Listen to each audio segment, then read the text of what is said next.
ഓയിലൊക്കെ അടുപ്പത്തായി. അപ്പം ദേ മൈലാഞ്ചി ഇടണേന് കേട്ടാ. നമ്മൾ ഒരു പ്രായം കഴിഞ്ഞ് കഴിയുമ്പോൾ കുട്ടികളാവും എന്ന് പറയൂലേ എന്ന് പറഞ്ഞ കണക്കാണ്. എനിക്ക് ആകെ അറിയാവുന്നൊരു ഡിസൈൻ ഇതാണ് ഏട്ടാ. ആഗ്രഹം കൊണ്ട് ഇടണതാണ് കേട്ടാ. ഒരു 10ാം ക്ലാസ്സിലോട്ടൊക്കെ ആയിട്ട് പിന്നെ ഇട്ടിട്ടില്ലെന്നാണ് എനിക്ക് തോന്നുന്നത്. അന്നിടും നമ്മുടെ പേരിൻ്റെ ആദ്യത്തെ അക്ഷരം എസ്, അത് തന്നെ. അതാണ് നമ്മുടെ ഇത്. എന്നിട്ട് ഇതുപോലെ കുറേ ഇങ്ങനെ അതേ കണ്ട ഇതേ അറിയാൻ പാടുള്ളൂ. ഇപ്പോഴാണ് ആലോചിക്കണം. നമ്മൾ പണ്ടൊക്കെ ആൾക്കാർ പറയും ചെറുപ്പം വരുന്നപ്പോൾ എന്ത് സുഖമായിരുന്നു എന്നൊക്കെ. അപ്പം ആലോചിക്കുന്നത് വെച്ചാൽ ഒന്ന് വേഗം വലുതായാൽ മതി, സാരി ഉടുക്കണം, ഹാഫ് സാരി. അന്നൊക്കെ ഹാഫ് സാരി ഉണ്ട്, പക്ഷെ ഞാൻ ഹാഫ് സാരി ഇട്ടിട്ടില്ല കേട്ടോ. എൻ്റെ ടൈമായപ്പോൾ ഹാഫ് സാരി ഇല്ല, അങ്ങനെയായിരുന്നു.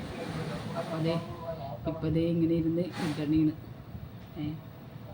നമുക്ക് എന്ത് ടെൻഷൻ ഉണ്ടെങ്കിലും എന്തുണ്ടെങ്കിലും നമ്മൾ അങ്ങനെ വിഷമിച്ച് ചെയ്തിട്ടൊന്നും കാര്യമില്ലെന്നേ. എന്തെങ്കിലുമൊക്കെ ചെയ്യണം നമ്മൾ, അല്ലാണ്ട് ഇരുന്നിട്ട് കാര്യമൊന്നുമില്ല. നല്ല ജോലി ഉണ്ടായിരുന്നു, അതെല്ലാം കഴിഞ്ഞ് എനിക്ക് ഈ ഉറക്കം ഇനി ശരിയാവില്ല. ഇനി 2-3 ദിവസത്തേക്ക് ഇതൊക്കെ ഒന്ന് കഴിയണവരെ ഉറക്കമൊക്കെ ഇതാവും. അപ്പോൾ അതേ ഇതൊക്കെ ഇങ്ങനെ ഇട്ട്. പക്ഷേ നമ്മുടെ മൈലാഞ്ചി നല്ല മൈലാഞ്ചിയാണ് കേട്ടോ. നല്ലോണം നല്ല ചുമപ്പ് കളറാണ് വെച്ചാൽ എനിക്കത് അറിയില്ലായിരുന്നു. മൈലാഞ്ചിയൊക്കെ നല്ല ക്വാളിറ്റിയുള്ള മൈലാഞ്ചിയൊക്കെ ഉണ്ടെന്ന്. ചില മൈലാഞ്ചി ഒരു സുമാറില്ലാത്ത മൈലാഞ്ചി ഉണ്ട്. ഇപ്പം നമ്മൾ ഈ നമ്മുടെ ഓയിലിനൊക്കെ വേണ്ടി ഉപയോഗിക്കാൻ തുടങ്ങിയപ്പോഴാണ് മൈലാഞ്ചി തന്നെ വിവിധ തരത്തിലുണ്ടെന്ന് മനസ്സിലായത്. നല്ല നിറമുള്ളത്, നല്ല ക്വാളിറ്റി ഉള്ളത്. അപ്പം നമ്മുടെ വീട്ടിലുള്ള മൈലാഞ്ചി നല്ല നിറമുള്ള മൈലാഞ്ചിയാണ് കേട്ടോ. നല്ല മൈലാഞ്ചിയാണ്. ഇവിടെ വന്ന് എല്ലാവരും പറിച്ചുകൊണ്ട് പോകും. വലിയ മരമാണ്.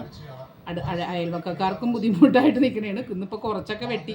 ഭയങ്കര പാടാട്ടോ. അതിൻ്റെ മരം മുറിച്ച് മാറ്റാൻ ഭയങ്കര പാടാണ്. എന്നാലും അത് വേഗം മുറിച്ച് ഇത് ചെയ്ത് നമ്മുടെ വാക്കത്തിക്ക് മൂർച്ച ഉണ്ടായിരുന്നില്ല.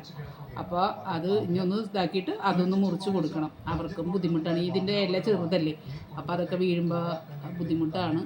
അവർ പറഞ്ഞ സമയത്തൊന്നും നമുക്ക് മുറിച്ച് കളയാൻ പറ്റിയിട്ടില്ല. അവർ തൂത്തുകൊണ്ടിരിക്കണം. അപ്പം ഇതൊക്കെയാണ് കേട്ടോ എൻ്റെ മൂകാംബിക കാച്ചെണ്ണയുടെ. ഇതും കിടക്കട്ടെ, ഓരോ വിശേഷങ്ങൾ കിടക്കട്ടെ. നിങ്ങളൊക്കെ ഓരോ ഇങ്ങനെ ഇതേപോലെയൊക്കെ എന്തെങ്കിലുമൊക്കെ തുടങ്ങണം കേട്ടോ. നമുക്ക് ഇപ്പം കൂട്ടൊന്നും ആരും ഇല്ലല്ല, കൂട്ടില്ല. നമുക്ക് ആൾക്കാർ കൂട്ട് കുറവാണ്.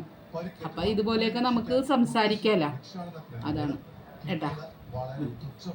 അപ്പം ഇതൊക്കെയാണ് ഇന്നത്തെ എൻ്റെ മരട് നെട്ടൂരിൽ നിന്നുള്ള വിശേഷം. കണ്ടാ അടിപൊളിയല്ലേ? ഇത് ചുമന്ന് കഴിഞ്ഞ് കഴിയുമ്പോൾ ഞാൻ പിന്നെ എപ്പോഴെങ്കിലും കാണിക്കാം കേട്ടോ. ഓക്കെ.